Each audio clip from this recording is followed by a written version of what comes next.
Good morning and welcome to our Pesach in class of 2016. Today we'll talk about the upcoming Yom Tov and holiday of Passover, which begins this Friday night.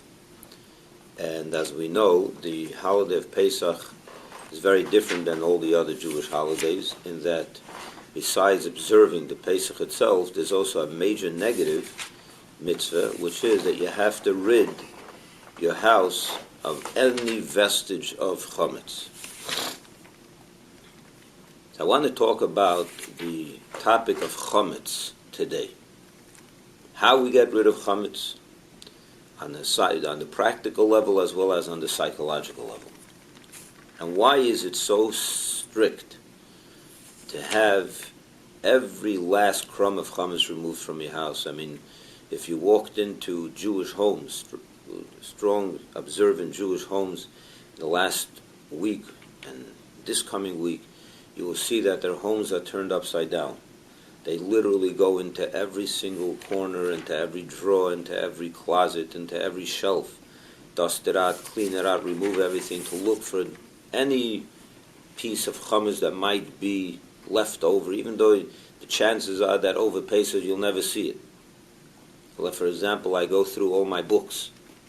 I dust out all the books and remove them from the shelves, then put them back, clean it out, just to make sure that if I use the book throughout the year together on the chametz table, and maybe something got in there, I got rid of it. Now, why do we go through such lengths to take out every crumb of chametz? I mean, no one's going to eat those crumbs in the book. What are we worried about? Why do we go through such extensive work? And it's very, very extensive. But trust me when I tell you this.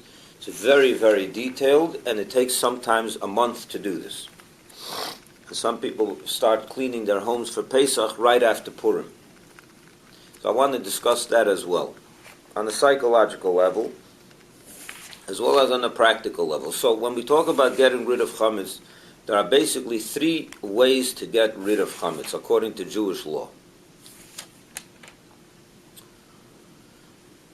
But before we discuss the three ways, what is chametz? Why is chametz such a problem? Why does the Torah prohibit any kind of chametz, to not only not to eat chametz, but you're not allowed to even possess chametz if it belongs to you? You're not allowed to own chametz on Pesach, period. Whether it's in your house, whether it's somewhere else, if it's yours, you're in violation of the biblical law not to have chametz on Pesach.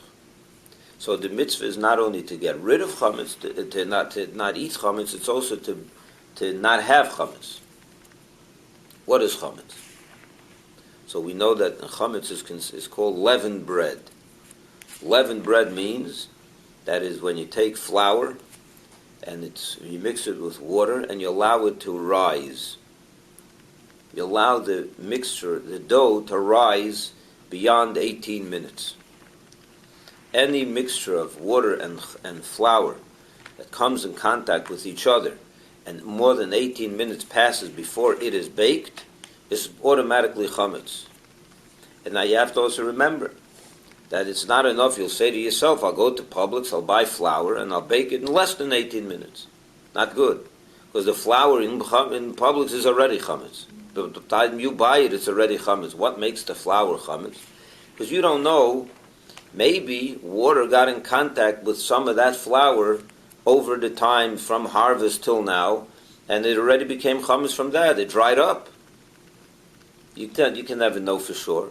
That's why on Pesach we have to make sure that our flour is guarded and to make sure that no water or moisture has gotten in contact with it. So it's a very detailed and strict law, and Jews take it very, very seriously. What is chametz on a psychological level? Why is chametz such a problem? So as I mentioned, chametz is bread or dough that rises. And matzah, on the other hand, matzah is dough that does not rise. It's flat. In the spiritual dimension of a person, the difference is chametz would be that which is puffed up. What is that on the psychological level? The ego. The ego of a person is, what is the source of all evil? What is the source of all negative traits, all negative character, all negative behavior? It's all a result of an inflated ego. Why do you sin?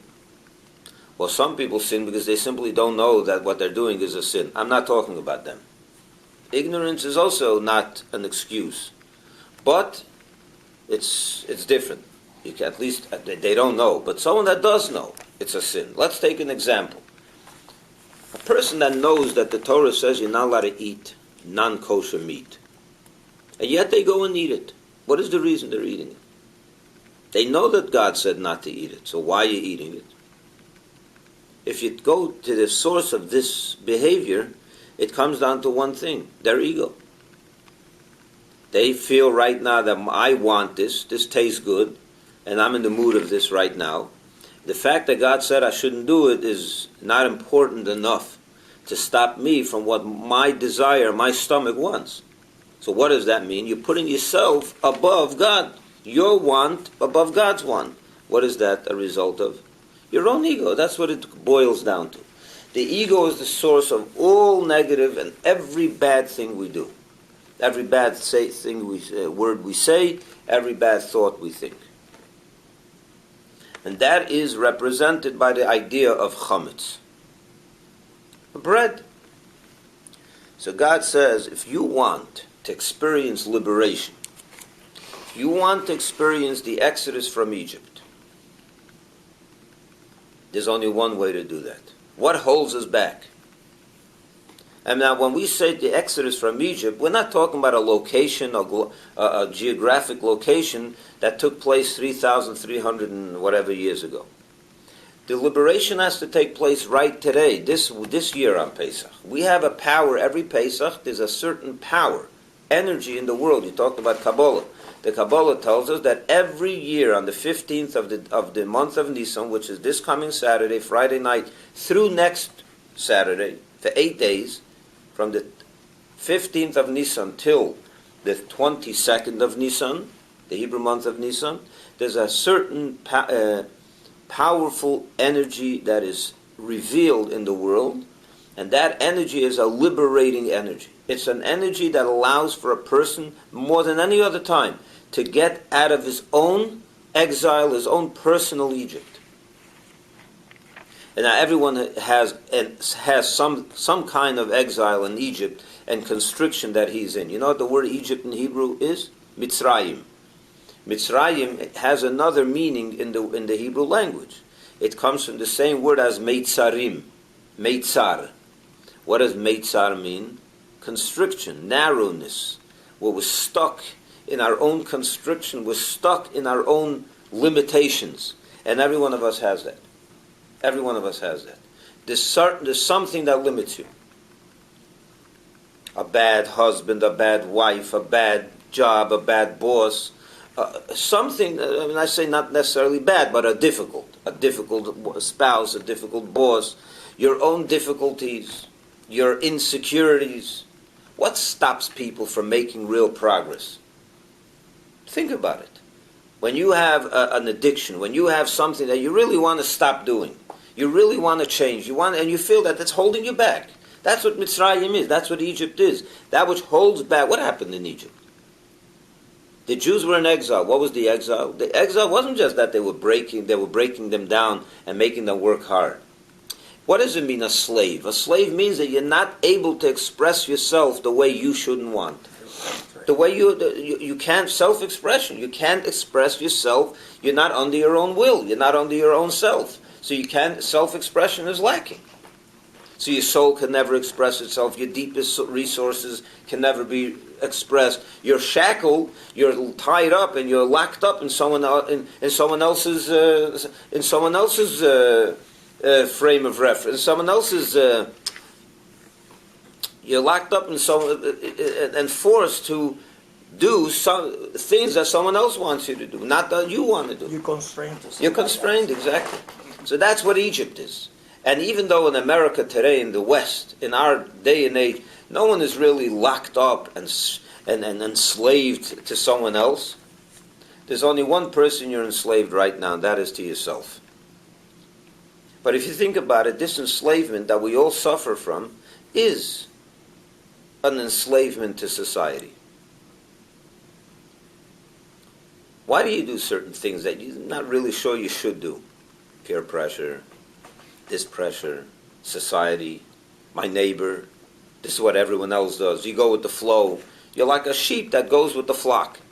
Everyone does it. I also do it. Maybe it's not the right thing to do, especially for a Jew. That's what am I going to be now? Different than everyone else. That's Egypt. That attitude is a confined, constricted attitude. I cannot express myself because someone else decided what I should wear, what I should think, what I should do. This is the ultimate enslavement, and people don't even know it. But that's what Egypt is. And these next 8 days, starting from Friday night, give us the ability. It says in the Haggadah that the night of Egypt, the night of the Exodus, Hashem, the Holy One, the King of Kings, revealed himself and redeemed them. In other words, there was a certain revelation in Egypt that took place that year and subsequent years, every single year on the night of Pesach and the 8 days. That gives us the ability to get out of our own constrictions, our own Egypt. So there's a power in the world, there's an energy in the world in these 8 days. How do you get out of Egypt? How do you get out of Egypt? Well, the first thing you have to do is identify your Egypt. And then you can get out of it. So how do we identify the Egypt? So everyone has their own manifestation of their own Egypt. But what is the source of the Egypt that we all fall into? Our ego. The chametz. The chametz in our life. So God says, if you want to get out of Egypt, the first thing you have to do is get rid of your chametz. And you can't have even the smallest vestige of it. Once a year you have to get it out of your system completely. Where there's absolutely no possibility for any chametz in your life. Only then is there a chance that you can introduce and embrace the matzah in your life. What's matzah? Matzah is the opposite of the ego. It's the unleavened bread. It's the flat bread. It's the bittul within a person's life. A person's humility. A person who submits to higher power, to Hashem, to the will of God. That's matzah. Matzah is he lays flat. He's not puffed up. He's not egotistical. So that's the difference between matzah and chametz. What are the three methods that the Torah tells us to get rid of chametz?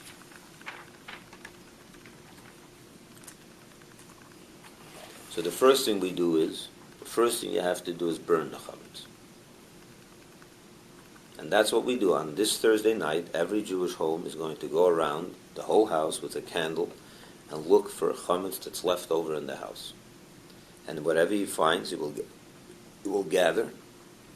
And that which you want to throw out, you're going to burn the next morning.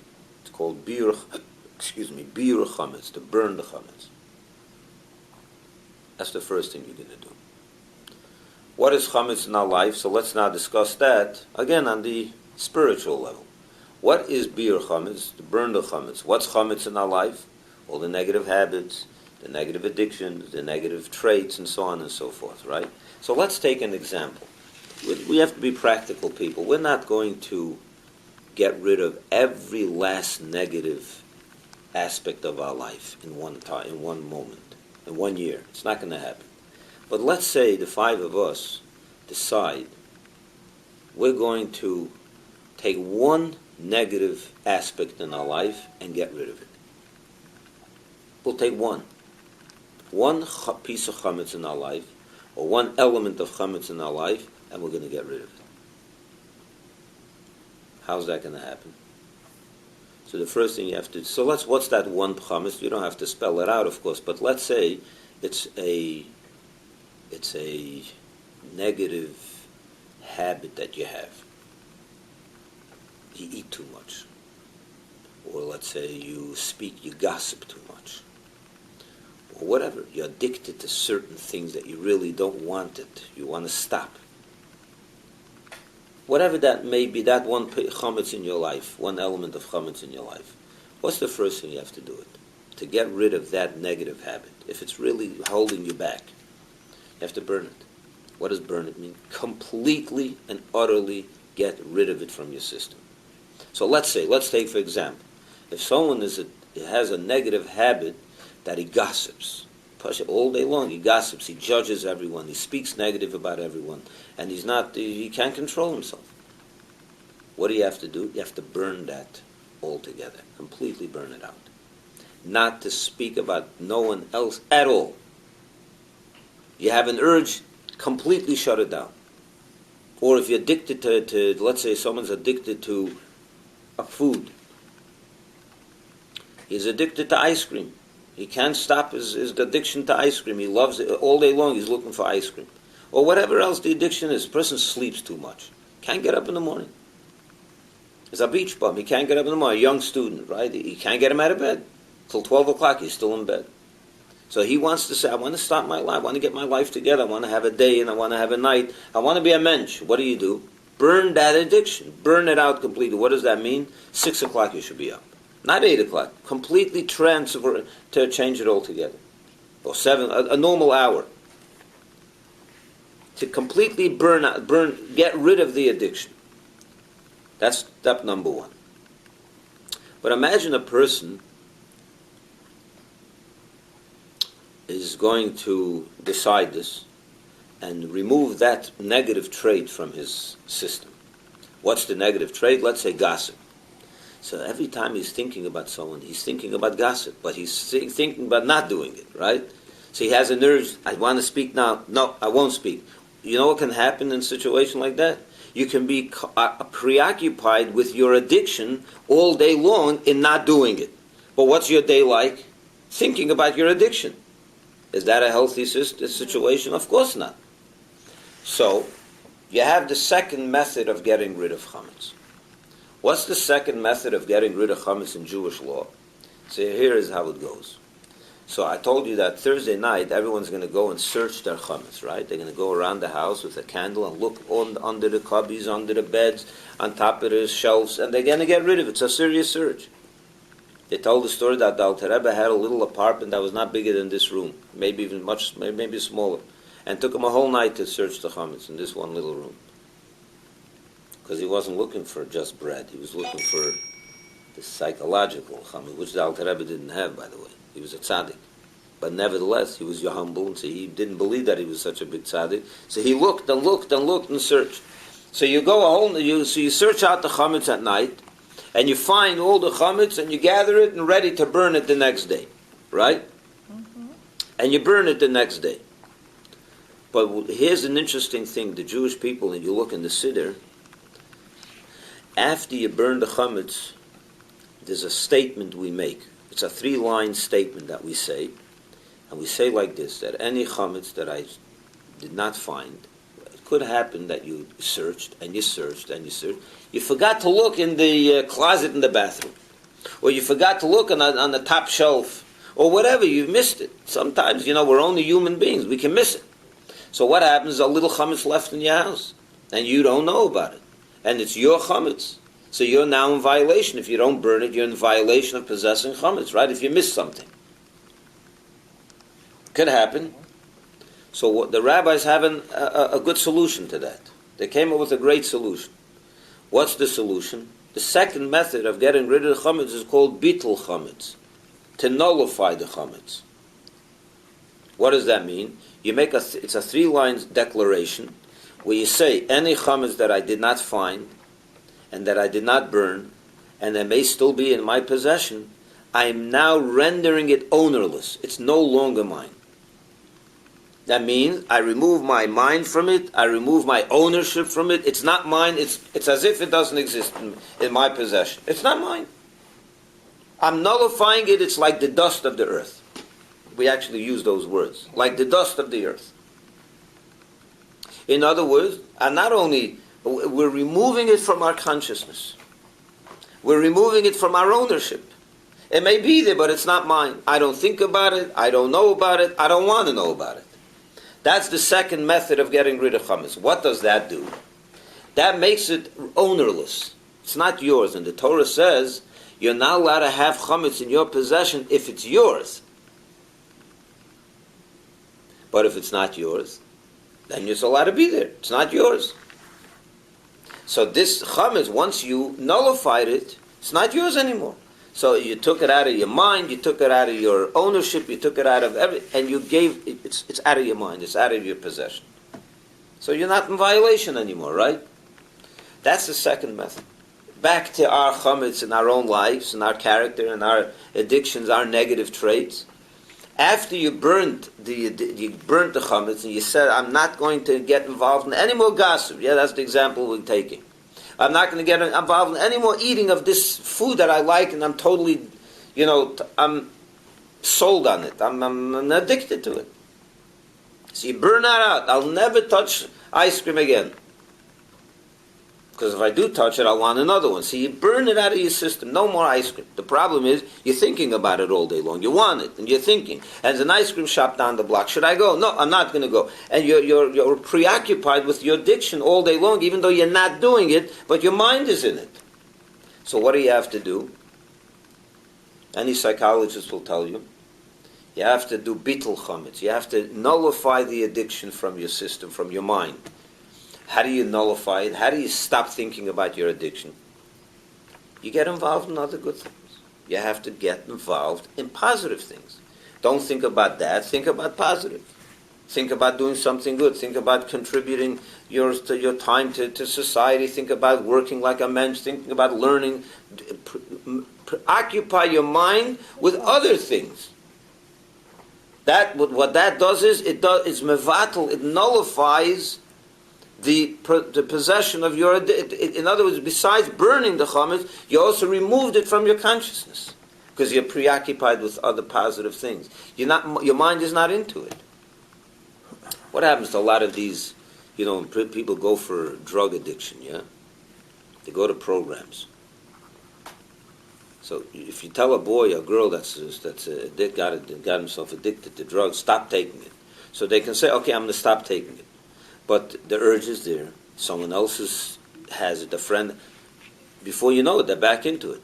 What must happen is this person must immediately get involved in something very positive in his life to completely redirect himself to something else. That's called bittul chametz. Not only are you burning the chametz, but you're removing it from your consciousness, from your ownership. I'm moving into something positive.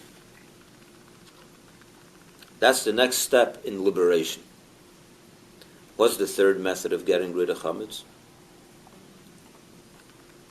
Now here's how it goes.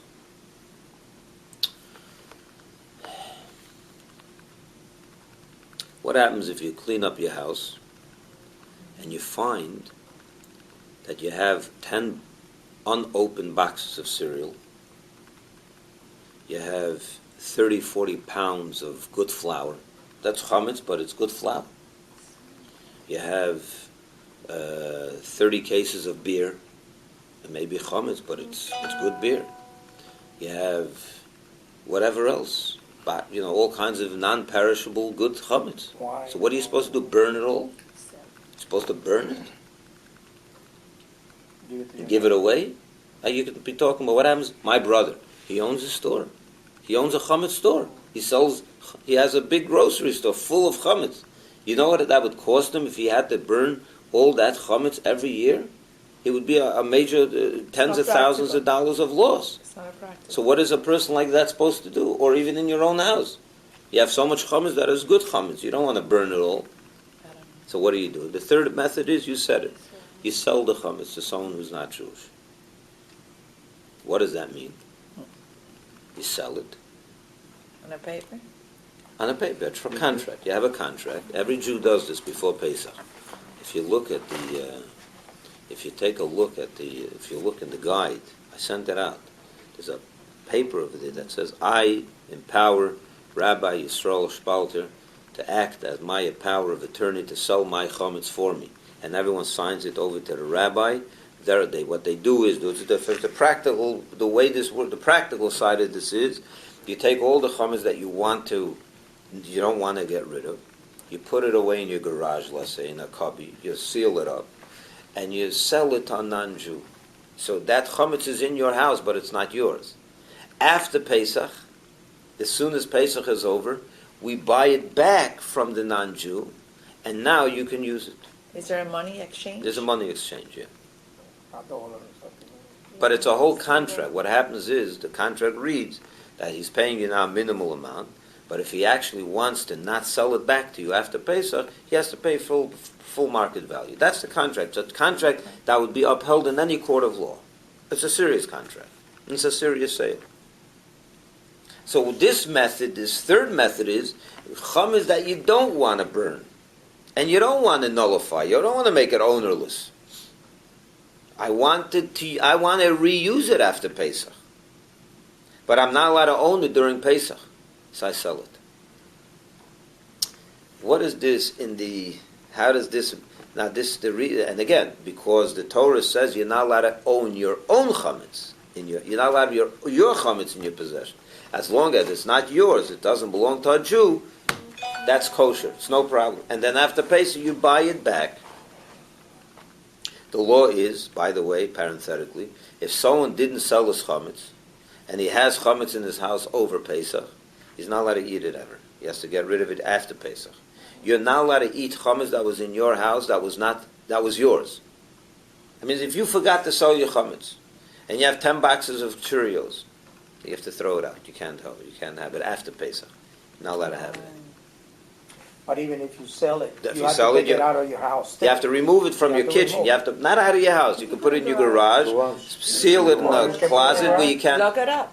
Lock it up, yeah. Where you can't get to it during We were doing it Pesach. wrong. We were taking it out of the house. Where were you putting it? My We mother's were house. taking it to her mother's house. You don't have to. You can put it in your garage or somewhere where you're not, and you make tie it up. And Close you it up. can. You close it up where you won't We go were to it carrying during big Pesach. boxes over there. Oh, wow. But if you don't do that, and you do own it over Pesach, so even after Pesach, you're not allowed to eat that anymore. You have to throw it It away. was still in your possession then? Yeah, because it was yours. All right. But if you sold it, then you can buy it back after Pesach and use it. So you can actually put it in your garage. Yeah. If you have a closet or something, We'll you put store it it out up. next door. But you can't go there. You have to put a seal. It's all Now, closed. what does this mean in the chametz of our own life? So we said the two things. A person that has a negative habit,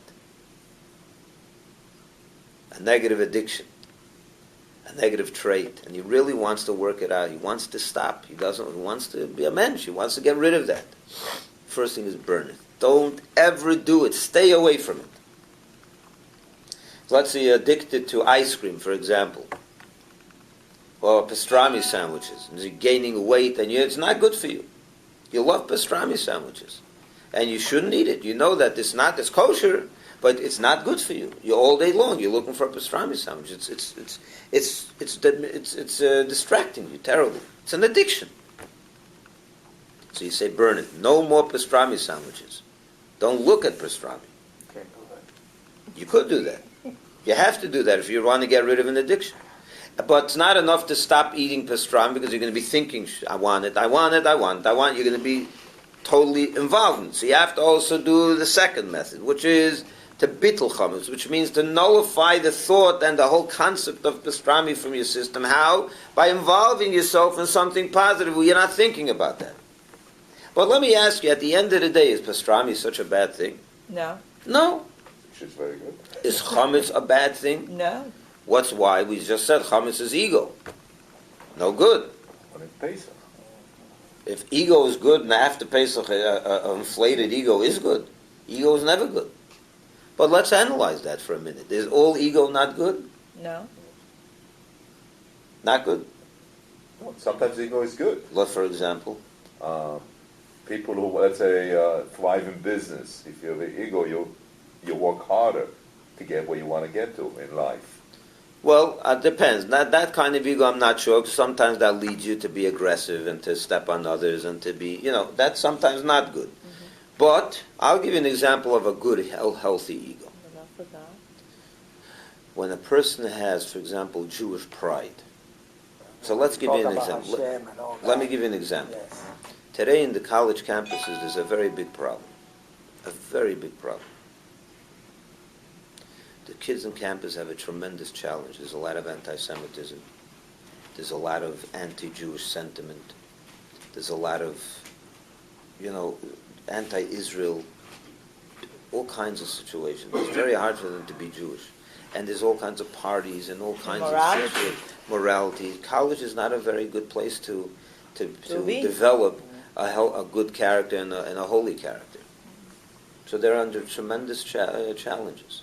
If a Jew goes to college campus in the middle of Mississippi and he wants to be a Shomer Shabbos, he wants to eat kosher and he wants to observe Shabbos, he has a tremendous challenge. It's very hard for him to show that he's different, because you're going to have to show that you're different.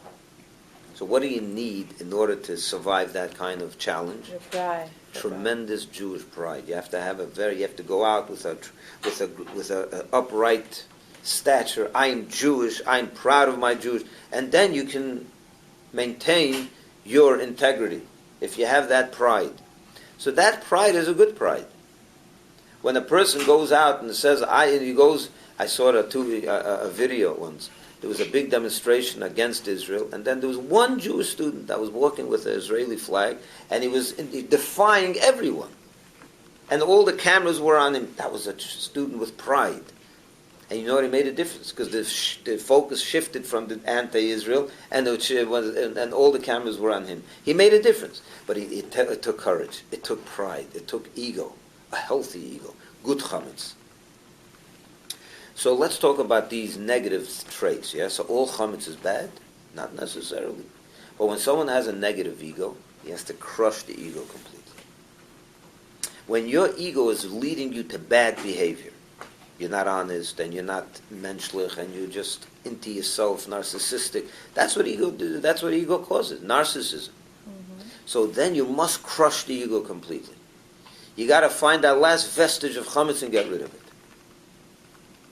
But, or in our case, if you have a negative trait and you want to get rid of it, you're addicted to food, you want to get rid of it. But does it mean that for the next 50 years you're not allowed to touch that food that you're addicted to right now? No. The minute you get rid of the addiction, you can reintroduce it into your life in a healthy balance, in the right amounts. So that's the third method of getting rid of chametz. Is that chametz that you're going to buy back after Pesach. Not all chametz is negative. Right now it's negative for you. Because right now when you're trying to deal with a negative, inflated ego, all egos got to go. You have to crush it completely. The Rambam says this, by the way. When someone has, for example, the anger, issue with anger, or a person that is very he's very tight with his money. He doesn't want to spend on anything. He's frugal, terribly frugal, to the extreme. So what do you have to do? You have to go the opposite. You have to go to the other opposite. You have to get rid of the whole trait. When you're trying to get rid of a negative trait, you have to go to the other extreme. Burn every vestige of ego, every vestige of pride for 1 week. For Pesach. But then you want to reintroduce some of the positive chametz into your life. Not all chametz is negative. So for that 1 week, when you're trying to get rid of the negative chametz, you got to get rid of all chametz, even the last little crumb. So you can't say, but there's good ice cream. When you're addicted to ice cream, there's no good ice cream. You got to get rid of it all. When you're addicted to your money, you have to get rid of it all. I don't mean to throw out money. I mean to say, give more charity, spend more on your wife, spend more on your kids. Go to the other extreme. When you're so tight, you have to break out to the other extreme for a little while to break the nature. But then you can come back to the middle. So on Pesach, when you're trying to liberate yourself from your negative Egypt that's holding you back, you must get rid of every last vestige of the ego. You can't have any part of it, not even the good ego. You can't have any of it. But so you burn it. Then you want to focus on positive things, not to preoccupy your mind with your addiction, so you do the nullification of chametz. And then the third process is that which you sell to buy back. Because eventually you want to buy back and reintroduce some of these attributes that may have led you away from the right path, but if you have it in good balance, it can be a positive thing for you. And the main thing is, the perfect example is even an ego. There's a healthy sense of ego. You don't want to be a shmata. You know what a shmata is? A rag. You don't want to be a doorpost to people. You don't want everyone stepping on you. But when you're inflated and you have a big arrogant ego, you have to allow people to step on you for a little while. You have to crush it completely. You have to be a matzah completely. There's no room for any leavened bread. But after Pesach, you can put away the matzah and bring in a little leavened bread into your life. What it means? A little bit of a healthy ego. To balance it out. Equilibrium. That's the ultimate redemption. Redemption doesn't mean that you're a matzah for the rest of your life and you have no connection to anything of the past, of the negative traits. Once you have, if you're terribly frugal, I gave you the example of being terribly frugal. So if you want to break that, you should become completely to the other end, to the other side. But eventually, you don't splurge, you bring it back. So being frugal, where you have to be frugal, is a good thing. But when you're frugal in everything, you have to be frugal. You shouldn't be frugal in anything. When you're addicted to being frugal, you stop being frugal in anything, even where you think you should be. But to break the nature, you have to go to the other extreme. That's burning the chametz and bittul chametz. But then you sell the chametz and bring it back into your life. So if you're addicted to ice cream is not a bad thing. Pastrami is not a bad thing. Right now, it's terrible for you. You shouldn't touch it. You shouldn't look at it.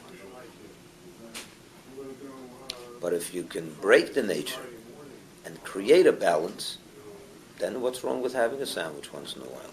On the contrary, you can elevate that meat, you can elevate that bread, you can utilize it for a holy thing.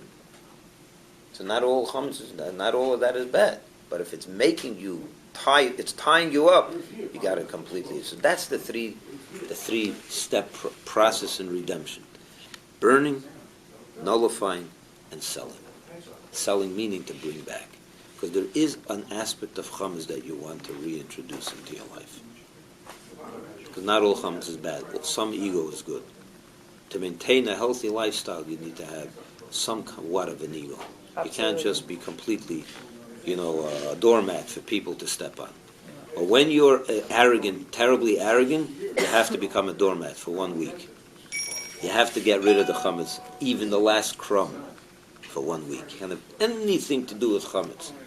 And that's how it works with negative traits and liberation of these terrible characters and these terrible flaws that we have in our system. That's the three-pronged process, the three steps. In the AAA, they have a 12-step program, right? In Judaism, we have a 3-step program: Bir chametz, bittul chametz, and mechiras chametz. Burning the chametz, nullifying the chametz, and selling the chametz. That's the 3-step program. I hope you all have a really nice, beautiful Pesach, and a holy Pesach, and a liberating Pesach, mainly. Liberating, right? We should really liberate ourselves from those things that hold us back. And we all know we can look in the mirror and find those things that probably don't have to look very high. Very deep. Thank you, Rabbi. Have a good day. Have a good week. Rabbi.